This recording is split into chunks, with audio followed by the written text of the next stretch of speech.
Bhagavad Gita 15th chapter Purushottama యోగంలో 14 శ్లోకం. అహం వైశ్వానరో భూత్వా ప్రాణినాం దేహమాశ్రితః ప్రాణాపాన సమాయుక్తః పచామ్యన్నం చతుర్విధం. అహం అంటే నేను. ఏదైతే ఇంతకు ముందు అధ్యాయంలో సూర్యుడిని నేనే, చంద్రుడిని నేనే, పైగా సూర్యుడిలో ఉన్న శక్తి నేనే, అన్నిటికీ శక్తి రూపంలో ఉన్నది నేనే అని చెప్పాడు. అలాగే భూమి యందు కూడా శక్తి రూపంలో నేను ఉండటం ద్వారా సకల భూతముల్ని ధరించి ఉన్నాను, వాటిని పోషిస్తున్నాను రస రూపంలో. అలాగే చంద్రుడి నుంచి వచ్చే ఔషధి గుణాలతోనే ఇవన్నీ కూడా వనస్పతులు వృద్ధి చెందుతున్నాయి, దాని ద్వారానే సకల భూతములకి పుష్టి చేకూరుతుంది అని చెప్పాడు. అలాగే ఇక్కడ అహం అంటే నేను.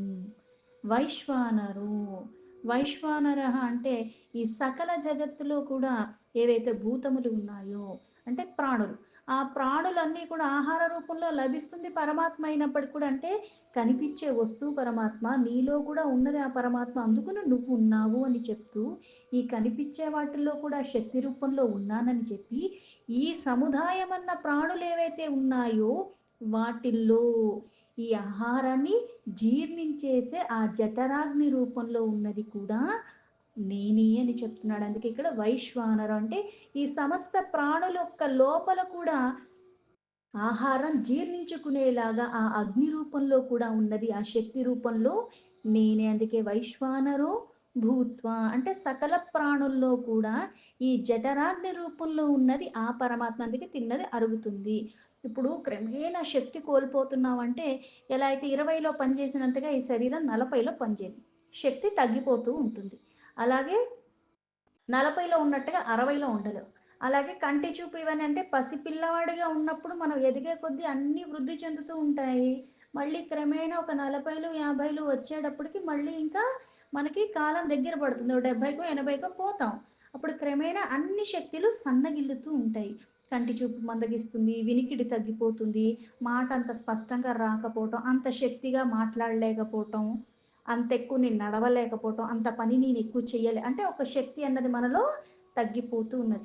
ఇక్కడ నాలో శక్తి తగ్గుతుంది కానీ పరమాత్మ ఏదైతే లోపల చైతన్య రూపంలో ఉన్నాడో అక్కడ పెరగటాలు తరగటాలు వృద్ధి చెందటాలు ఏమీ ఉండవు, అది సమానంగా ఉంది. కాకపోతే నా ఒక్క సమయం దగ్గర పడుతున్న కారణంగా నేను వెళ్ళిపోవాల్సిన సమయం దగ్గరకు వస్తుంది కాబట్టి ఇవన్నీ తగ్గిపోతూ ఉన్నాయి. అంతేగాని పరమాత్మ ఎప్పుడు ఒకేలా అక్కడ క్వాలిటీలో కానీ క్వాంటిటీలో కానీ ఎప్పుడు మార్పులు ఉండవు, అలానే ఉన్నాడు సకల జీవుల్లో. అందుకే ఇక్కడ భూత్వా ఈ సకల ప్రాణుల్లో జఠరాగ్ని రూపంలో ఉన్నది కూడా నేనే అని చెప్పి ప్రాణినాం దేహమాశ్రిత. ఈ సర్వ ప్రాణులు, ప్రాణినాం అంటే ఈ సర్వ ప్రాణుల్లో కూడా అంటే దేహం దేని దేనికైతే ఉన్నదో, పైగా ఈ దేహాన్ని ఆశ్రయించి అంటే అర్థం ఏంటంటే ఈ శరీరాలు దాల్చి ఉన్నాం. అయితే దాని లోపల ఒకటి ఉంది కాబట్టి, లేకపోతే మనం జడంతో సమానం అంటాం. ఈ ప్రాణశక్తి అన్నది ఈ శరీరం నుంచి వెళ్ళిపోతాయి. కాళ్ళున్నాయి, చేతులున్నాయి, ముక్కుంది, చెవులున్నాయి, అన్నీ ఉన్నాయి. వినపడుతుందా అంటే వినపడదు, కనపడుతుందా అంటే కనపడదు. ఎందుకు? ఏదైతే ముఖ్యమైన ప్రాణశక్తి ఏదైతే ఉన్నదో ఈ శరీరానికి విడిచిన కారణంగా, అంటే దేహాన్ని ఆశ్రయించి అది ఉన్నట్టుగా ఉంది, కాకపోతే నేను చేసే దేనికి దానికి సంబంధం లేదు. దాని కారణంగానే నేను చెయ్యగలుగుతున్నాను అన్నది వాస్తవం, కాకపోతే నేను చేసే దేనికి దానికి సంబంధం లేకుండా, అందుకే సాక్షిభూతుడు అంటాం. ఇలా సకల ప్రాణుల యొక్క దేహాన్ని ఆశ్రయించి ఉన్నది. ప్రాణాపాన సమాయుక్త. ఎలా ఆశ్రయించి ఉన్నాడు ఆ పరమాత్మ అంటే ఏవైతే మనకి పంచప్రాణాలు అంటారు. ప్రాణ అపాన ఉదాన సమాన వ్యాన. ఒకటి గాలి లోపలికి వెళ్తుంది, ఒకటి గాలి శరీరం నుంచి బయటకు వచ్చేస్తుంది, కొన్ని ఏవైతే మనకి నవరంధ్రాలు అంటారు. అలాగా అలాగే ఒకటి శరీరం అంతా కూడా చక్కగా మనకు ఆక్సిజన్ సప్లై అయ్యేలాగా, అలాగే ఒక జఠరాగ్ని ఏదైతే ఈ జీర్ణ వ్యవస్థకి సంబంధించి ఒకటి, ఇట్లా ఈ 5 ఉన్నాయి. ప్రాణ అపాన ఉదాన సమాన వ్యాన. అందుకే మనం పూజలు చేసేటప్పుడు కూడా ఆహారాన్ని నైవేద్యాన్ని సమర్పించిన తర్వాత ఇవే చదువుతుంటాం. ప్రాణ అపాన ఉదాన సమాన వ్యాన. ఈ యుక్త అంటే అన్నిట్లోనూ, అంటే ఈ సకల ప్రాణుల్లో కూడా ఈ ప్రాణ రూపంలో ఉన్నది, పంచప్రాణాల రూపంలో ఉన్నది కూడా మళ్ళీ నేనే. అయితే ఈ పంచప్రాణాల రూపంలో దేహాన్ని ఆశ్రయించి ఉండటమే కాకుండా మళ్ళీ ఇవి ఏం చేస్తున్నాయి దీని ద్వారా? పచామ్యన్నం. పచామ్యన్నం అంటే ఇక్కడ మళ్ళీ ఈ దేహాన్ని ఆశ్రయించి ఏదైతే ఆహార రూపంలో వృద్ధి, పుష్టి చెందాలి అంటే ఆహారం తింటున్నాం. తిన్నది మళ్ళీ అరగాలి కదా! తిన్నది తిన్నట్టుగానే వచ్చేస్తుందా మనకి? లేదే. అంటే అది మళ్ళీ ఏవైతే ఔషధి రూపాలతో ఈటిల్లో ఉన్నావో అవి మళ్ళీ ఆహార రూపంలో ఈ శరీరానికి అందజేస్తున్నాం.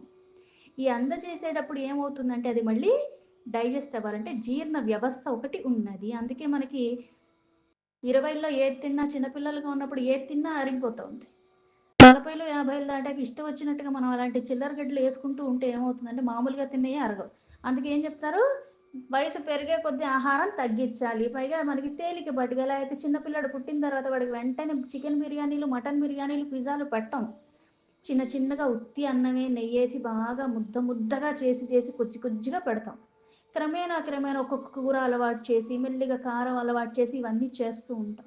అలాగే వయసు పైబడిన తర్వాత స్వతహాగా ఎలా తినాలని రుచులకి మనం అలవాటు పడిపి ఉన్నా సరే ఈ శరీరం వదిలే సమయం ఆసన్నమైంది. పైగా ఈ శరీరంతో నేను కొన్ని చెయ్యాలంటే ఇది నాకు సరిగ్గా పని చేయాలి. అందుకని క్రమేణా కొన్ని కొన్ని తగ్గించుకుంటూ పోతే బీపీలు, టీబీలు ఇవేమీ రాకుండా మనం కూడా ఇంకొంచెం ఆరోగ్యంగా ఉండటానికి వీలు పడుతుంది. ఇది నాకొక వాహనం. దీన్ని జాగ్రత్తగా చూసుకోవాలి. ఎలా అయితే ఆ బండికి కూడా మనం ఏం చేస్తూ ఉంటాము? దాన్ని క్లీన్ చేపిస్తూ ఉంటాం. సర్వీసింగ్‌కి ఇస్తూ ఉంటాం అప్పుడప్పుడు. ఎక్కడికి తీసుకెళ్ళిస్తా ఈ శరీరాన్ని సర్వీసింగ్‌కి? సత్సంగానికి తీసుకెళ్తాం. అది నీకు సర్వీసింగ్. గుడికి తీసుకెళ్తాం. అది నీకు సర్వీసింగ్. అలా చేస్తూ చేస్తూ ఉంటే ఏమవుతుంది అంటే ఇది సాఫీగా పనిచేస్తూ ఉంటుంది. అంతేగాని నాకు 60 ఏళ్ళు రాసినప్పుడు దాన్ని నేను 80 చేసుకోలేను. కాకపోతే ఈ 60 నేను చాలా చక్కగా చెయ్యవలసినవి చేసి శరీరాన్ని విడవటానికి నాకు ఉపయోగపడుతుంది. అందుకే తిన్నదాన్ని జీర్ణింప చేయటానికి అందుకే పచామ్యన్నం చతుర్విధం. అంటే ఇలాగ మనకు ఆహార రూపంలో బోలెడు తీసుకుంటున్నాం. పానీయాల రూపంలో తీసుకుంటాం, ద్రవ పదార్థాల రూపంలో తీసుకుంటాము. అలాగే కొన్ని నోటితో కొరికి తినాల్సినవి ఇట్లాంటియన్ని. అంటే అన్ని రకాల 4 రకాల పదార్థాలు జీర్ణం అవ్వటానికి ఇది ఇన్ని రకాలుగా పనిచేస్తూ ఉంటుంది ఈ శరీరంలో. అది మొత్తం నేనే అని చెప్తున్నాడు. శ్లోకానికి యథాతథ మీనింగ్ తీసుకుంటే అహం వైశ్వానరో భూత్వా ప్రాణినాం దేహమాశ్రితః ప్రాణాపాన సమాయుక్తః పచామ్యన్నం చతుర్విధం. నేనే ప్రాణాపాన ఇట్లాంటి సమాయుక్తమైన విశ్వ నరాగ్ని రూపంలో అగ్ని రూపంలో అంటే జఠరాగ్ని సర్వప్రాణులొక్క శరీరాలందు 4 రకాలుగా ఆ ఆహారాలన్నీ కూడా జీర్ణం చేపిస్తుంది నేను. అంటే ఇక్కడ ఉన్నది పరమాత్మ అన్న ఎరుకలో నువ్వు ఉండాలి అని అన్నది. ఇది అది అది అది అనుకుంటూ పోతుంటే ఏది ఉండదు. ఎందుకంటే అన్నీ పరమాత్మ నుంచే వచ్చినియి. అన్నీ అక్కడే ఉంటున్నాయి. అన్నిటికీ మూలమైన వాడు. అయితే అన్నిటికీ మూలమైన వాడు అయినప్పటికీ కూడా ప్రతి ఒక్క శరీరంలో ఉన్నదన్నప్పటికీ కూడా నాకు భేదమే కనిపిస్తుంది. ఇది సుబ్బారావు, ఇది అప్పారావు లేతే ఇది సీతా మహాలక్ష్మి, అది ఇంకో ఆవిడ అన్నట్టే చూస్తాను. ఈవిడ రూపానికి, ఆవిడ రూపానికి తేడా ఉంది. ఈవిడ మాట్లాడటానికి, ఆవిడ మాట్లాడటానికి తేడా ఉంది. ఈవిడ నన్ను పలకరించే విధానానికి, ఆవిడ నాతో పలకరించే విధానానికి తేడా ఉంది. ఈ వీళ్ళు నాతో వ్యవహరించే విధానానికి, అలాగే వీళ్ళున్న ప్రదేశం వేరు, ఈయనున్న ప్రదేశం వేరు. ఇట్లాంటివే నేను చూస్తూ ఉంటాను. ఎందుకు? అజ్ఞానం అన్న అంధకారంలో ఉన్నాను. కాకపోతే ఎవరు ఎక్కడున్నా, ఎలా ఉన్నా అది మనిషి కావచ్చు, ఇంకో జీవి కావచ్చు. ఆహారం తీసుకుంటున్నాం. అంటే ఈ అన్నీ ఇచ్చింది నేను, సృష్టి మొత్తం నేనే అని చెప్పి అన్నీ ఇస్తుంది నేను. ఈ అన్నిటిని మళ్ళీ ఈ శరీరం ఎప్పుడైతే తీసుకుంటుందో ఆ శరీరం లోపల కూడా ఉండి ఆ వ్యవస్థ నడిపిస్తుంది నేను. రోజు ఒక ఆహారం తీసుకున్నాక ఇది నా కిడ్నీకి, ఇది నా లివర్‌కి, ఇది నా హార్ట్‌కి అని నేను దానికి చెప్తానా? లేదే. అది సరిగ్గా జీర్ణం జరుగుతుంది. తర్వాత అది మళ్ళీ శక్తి రూపంలోకి మళ్ళీ రక్తానికి కొంచెం, దీనికి కొంచెం, మజిల్‌కి కొంచెం, బోన్‌కి కొంచెం అన్నిట్లికి ఎంతెంత ఇవ్వాలో అంతా అది సమకూర్చుకుంటుంది. అంటే ఒక వ్యవస్థ ఉన్నది ఇందులో. దాన్ని నేను చెడగొట్టకుండా నేను సరిగ్గా నడుచుకుంటే సరిపోతుంది. దానికి నేను ట్రైనింగ్ ఇవ్వక్కర్లే. కాకపోతే ఆ వ్యవస్థను అర్థం చేసుకొని దానికి తగ్గట్టుగా ఆహార నియమాలు పాటిస్తూ కాస్త నేను ఎరుకలో ఉండాలి. యథా పడితే అదా, ఏది పడితే అది అన్నట్టుగా నేను చిందరవందరగా నేను తినటం కూడా చెయ్యకూడదు. అందుకే మనకి ముందుగా చెప్పేశారు. ఎంత తింటున్నావు? ఏం తింటున్నావు? ఎలా తింటున్నావు? ఎప్పుడు తింటున్నావు? ఎక్కడ తింటున్నావు? ఎలా పడుకుంటున్నావు? ఎంత పడుకుంటున్నావు? ఇవన్నీ కూడా నియమంగా పాటిస్తేనే ఈ శరీరం నీకు సిద్ధిని, వృద్ధిని ఇస్తుంది. ఆ బుద్ధి మళ్ళీ నలుగురికి ఉపయోగపడేలాగా నీ జీవితం ఉంటుంది. ఇవి మళ్ళీ అటు ఇటు చేశావంటే నీ జీవితాన్ని నువ్వు పాడు చేసుకోవటమే కాకుండా, నలుగురు నీ చుట్టూ ఉన్న వాళ్ళందరికీ కూడా ఇబ్బందులకి గురి చేస్తూ ఉంటావు. అందుకని జాగ్రత్తగా ఉండాలి. ఆహారం ప్రధానం. ఆ ఆహారమే నా ఈ శరీరం. ఈ శరీరం ద్వారానే నేను నన్ను క్రతువులు చెయ్యటానికి ఇది నాకు వీలు పడుతుంది కాబట్టి. అందుకే మనకి బాహ్యానికి ఉన్నది పరమాత్మే, లోపల కూడా ఉన్నది పరమాత్మే. అందుకని లోపల కూడా మన దృష్టి ఆ కోణంలో వెళ్ళాలి. సూర్యుడు వెలుగుకి కారణం అవుతున్నాడు. ఆ సూర్యుడి నుంచి చంద్రుడు తీసుకుంటున్నాడు. పగలు సూర్యుడు అయితే రాత్రి చంద్రుడు. ఇలా ప్రపంచాన్ని చూడటానికి ఇవి అన్నీ వస్తున్నాయి. అయితే ఆహార ధాన్యాలవన్నీ పండటానికి వాటికి మళ్ళీ ఔషధి గుణాలు ఇవి దానికి మూలమయ్యాయి. మూడోది అగ్ని, జఠరాగ్ని. అయితే ఈ అగ్ని ఏం చేస్తుంది అంటే వస్తువులు, పదార్థాలు ఇవన్నీ అంతర్లీనంగా ఉంటున్న అగ్ని. అందుకే ప్రతి బీజంలో కూడా అగ్ని ఉంది కాబట్టే అది మళ్ళీ మొలకెత్తేలా చేస్తుంది. లేకపోతే ఆ మొలక రాదు. అంతర్లీనంగా అన్నీ ఉన్నాయి. అలాగే 2 వస్తువుల యొక్క రాపిడి ద్వారా మళ్ళీ మనకి ఆ అగ్ని అన్నది వస్తుంది. అంటే అందులో ఉంటేనే కదా రాపిడి వల్ల మళ్ళీ అది రావటానికి కారణమవుతుంది. అలాగే ఈ అంతర్లీనంగా అన్నీ ఉన్నాయి. అందుకే దాన్ని కోపాగ్ని అంటాం. కామాగ్ని గూడా అంటూ ఉంటాం. అంటే కోరిక. అలాగే పనికిరాని ఆవేశాలు ఇవన్నీ మనకేం చేస్తాయి? దురాశ దుఃఖానికి చేటులాగా ఈ కోపము అనార్థాలకి దారి తీస్తుంది. అందుకే ఈ శరీరాల్లో ఏవైతే ఉన్నాయో దానిలో మళ్ళీ మనకి ఒక టెంపరేచర్ చూస్తా. ఫీవర్ వచ్చిందంటే ఏంటి? ఏదైతే టెంపరేచర్ ఉండాలో అది కాకుండా ఎక్కువగా ఉండటం. ఇట్లాంటియన్నీ అంటే ఈ శరీరంలో ఒక వేడి అన్నది నీకు ఉంటూనే ఉంది. కాకపోతే అది ఒక్కొక్కసారి బ్యాలెన్స్ తప్పినట్టయితే ఏమవుతుంది? సడన్‌గా చల్లబడిపోతూ ఉంటాం. లేకపోతే బాగా వేడెక్కిపోతూ ఉంటాము. అలాగే ఈ ఆహారం పచనం అరగటానికి లోపల జఠరాగ్ని ఉన్నది. ఈ జఠరాగ్ని మళ్ళీ దానికొక ఉష్ణోగ్రత ఉన్నది. అంటే దానికొక టెంపరేచర్ ఉన్నది. మనకు ఒక్కొక్కసారి ఎక్కువగా ఏదన్నా అయినప్పుడు డైజెషన్ ప్రాబ్లమ్ అది వచ్చినప్పుడు ఏమవుతుందంటే పొట్ట హీట్ ఎక్కువైపోతుంది. తెలిసిపోతుంది. ముట్టుకుంటే వేడిగా అనిపిస్తుంటుంది పొట్ట. అంటే నిలకడగా ఈ శరీరాలు నిలవటానికి ఒక టెంపరేచర్ ఉంటుంది. అది మళ్ళీ తగ్గుతుంది, పెరుగుతూ ఉంటుంది. మళ్ళీ మనం చేసుకున్న అలవాట్ల రూపంలో. అందుకే సకల జీవరాశుల్లో కూడా ఈ అగ్ని రూపంలో ఉన్నది నేనే. ఆహారం ఎంత తినాలి, ఎలా తినాలి, ఏం తినాలి అన్నది అందుకే జాగ్రత్తగా ఉండాలి. అదే ఇక్కడ అర్థమయ్యేలా మళ్ళీ వివరిస్తున్నాడు. ఈ దీన్నే మనకి ప్రశ్నోపనిషత్తుల్లో కూడా చెప్తారు. స ఏష వైశ్వానరో విశ్వరూపః ప్రాణోగ్నిరుదయతి తదేతదృచాభ్యుక్తం. అంటే ఇక్కడ ఈ వైశ్వానరు విశ్వరూప అంటే ఆ పరమాత్మయే వైశ్వానరుడు అంటే సకల ప్రాణుల యొక్క సంయోగంలో ఉన్నవాడు. సమస్త ప్రాణులు పనిచేయటానికి అవి మళ్ళీ లోపల వాళ్ళకి తిన్నదానికి అరగటానికి అరిగింది మళ్ళీ శక్తి రూపంలో మారటానికి ఆ శక్తిని అందిస్తున్నది. ఎలా అయితే అందుకే ఇంతకుముందు కనిపించే సూర్యచంద్ర రూపంలో ఉన్నది నేనే అందులో కూడా శక్తి రూపంలో ఉన్నాను. మళ్ళీ భూమిలో కూడా శక్తి రూపంలో ఉంటూ మళ్ళీ ఔషధి గుణాలు అన్నీ దానికి రావటానికి అవే మళ్ళీ ఆహారంలో మళ్ళీ ఈ సకల ప్రాణులకి వినియోగపడుతూ ఉన్నాయి. అందుకే ఈ వైశ్వానరుడు అంటే సమస్త ప్రాణుల యొక్క రూపంలో ఉన్నవాడు. పైగా ఇక్కడ విశ్వరూప అంటే విశ్వాన్నే ఒక రూపంగా చూస్తే అదే పరమాత్మ. అంటే సమస్త ఆకృతులు ఏవైతే ఈ విశ్వమంతా ఉన్నాయో అవన్నీ పరమాత్మే. ప్రకాశింపజేసేది పరమాత్మ. మళ్ళీ దాన్ని వృద్ధి సిద్ధి చేసేది పరమాత్మ. సమస్త ఆకృతుల రూపంలో ఉన్నది పరమాత్మ. సర్వము పరమాత్మమయమే. ఈ అగ్ని అన్నది జఠరాగ్ని మళ్ళీ మన శరీరంలో ఎలా ఉంటది? ఎప్పుడు ఒకేలాగా ఉంటది లేదు. అది సమ, విషమ, మంద, తీక్షణ అంటారు. అంటే ఉండవలసినట్టుగా ఉంటే అది సమ. జఠరాగ్ని సమ భావంలో ఉంది. అది విషమ అంటే ఒకసారి సమానంగా అనిపిస్తుంది. ఒకసారి మరీ తగ్గిపోతుంది. మరి ఒకసారి తీవ్రతకి వెళ్ళిపోతుంది. ఇది ఒక నిలకడగా లేనిది. అది విషమ. అలాగే మంద అంటే ఉండవలసిన దానికన్నా చాలా తక్కువగా ఉండటం. అందుకే అటువంటి వాళ్ళకి ఆహారం సరిగ్గా జీర్ణం అవ్వదు. తీక్షణ కొంతమందికి చాలా తీవ్రంగా ఉంటుంది.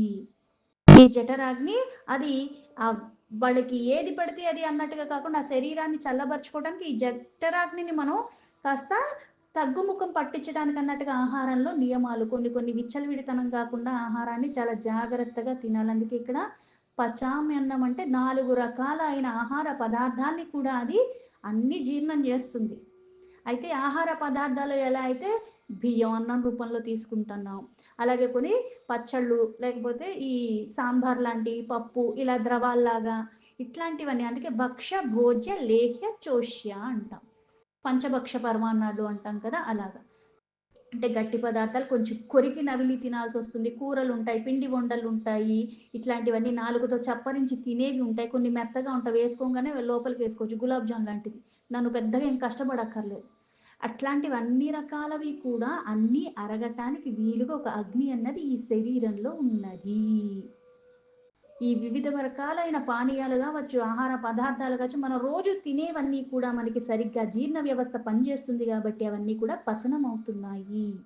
ఇప్పుడు ఆహారం అయితే నేను నోట్లోకేసేసుకుంటాను. నాకు నచ్చిందల్లా నేనేసేసుకుంటాను. ఇప్పుడు కొన్ని కొన్ని సార్లు మనం చూస్తూ ఉంటాం. పొట్ట నిండిపోయాక కూడా అక్కడ ఇంకెవరో తింటున్నారు, లేతే ఏదో కనిపించిందనేసి కాస్త ఎక్కడో టెంప్ట్ అవుతూ ఉంటాం. తీసుకొని నోట్లో ఏసుకో. నోట్లో ఏసుకోవటం వరకు నీ వంతు. ఈ నోట్లో ఏసుకుంది ప్రతీదీ నీకు అరిగిపోతుందా? అది అన్నీ మళ్ళీ నిర్ణయించేదెవరు అంటే, మళ్ళీ ఆ పరమాత్మ, ఈ వైశ్వానరుడు ఇష్టం. కొన్ని కొన్ని తింటాం. తర్వాత ఏమవుతుంది తిప్పేస్తుంది, కక్కేస్తాం. అది లోపల ఎంత ఉంచుదాం అనుకున్నా అది ఉండదు. అంటే లోపల ఏసుకోవాలన్నది నా ఇష్టం అన్నట్టుగా నేను ఇష్టం వచ్చినట్టుగా ఏసుకుంటాను గానీ, మళ్ళీ అది శరీరం తీసుకోవాలా వద్దా అనే నిర్ణయం మళ్ళీ నా చేతుల్లో లేదు. అందుకే తిన్నవన్నీ మనకు అరిగిపోతున్నాయా? లేదా అంత సాఫీగా మనం తినేసి అంతలాగా ఉంటున్నామా? లేదు. కాస్త ఇబ్బంది పడుతూనే ఉంటాము. అందుకే ఈ ప్రాణ, అపాన, సమాయుక్త ఈ పంచ ప్రాణాలు ఏవైతే ఈ శరీరంలో ఉన్నాయో, ఈ జఠరాగ్ని రూపంలో ఏదైతే ఆహారాన్ని పచనం చేస్తుందో, పీల్చే గాలి, వదిలే గాలి, ఉచ్ఛ్వాస, నిశ్వాస అంటే ఏదైతే లోపలికి తీసుకుంటున్నామో, ఏదైతే బయటకు వదులుతామో ఇది ఎవ్వరికీ కూడా సమానంగా ఎంత లోపలికి తీసుకుంటున్నానో అంతే నేనేం బయటికి వదలను. ఇది తక్కువ, అదెక్కువ, అది తక్కువ, ఇది ఎక్కువ అన్నట్టు చేస్తూనే ఉంటాను.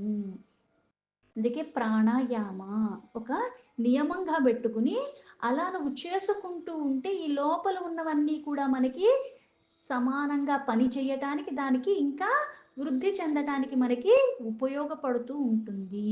అందుకే ఆహారం తీసుకునేటప్పుడు ఒక మంత్రాన్ని చదువుతారు. పైగా ఏదన్నా సరే, మనకి నైవేద్యం పెట్టేటప్పుడు కూడా మనం అందుకే అది పరమాత్మకి అందుకే ప్రాణాయ స్వాహ, అపానాయ స్వాహ, వ్యానాయ స్వాహ, ఉదానాయ స్వాహ, సమానాయ స్వాహ అని. అన్నీ మళ్ళీ పరమాత్మ అన్న భావనలు అని ప్రార్థన రూపంలో మనం ఆహారం తీసుకునేటప్పుడు కూడా పరమాత్మకి మళ్ళీ కృతజ్ఞత రూపంలో ఎందుకంటే నిజంగా ఈ సమయానికి, ఈ సందర్భానికి నాకిది విశేషంగా ఇది పరమాత్మ ఒక ప్రసాదంగా భావించి నువ్వు తీసుకుంటే అది నీకు ఔషధం అవుతుంది. ఎందుకంటే శక్తి రూపంలోనే ఉన్నాడు పరమాత్మ. ఆ శక్తి కంటికి ఒక రూపంలో ఉంది కాబట్టి చూడగలుగుతున్నావు రూపాన్ని, చెవులకు ఒక రూపంలో ఉంది కాబట్టి వినగలుగుతున్నావు శబ్దాన్ని.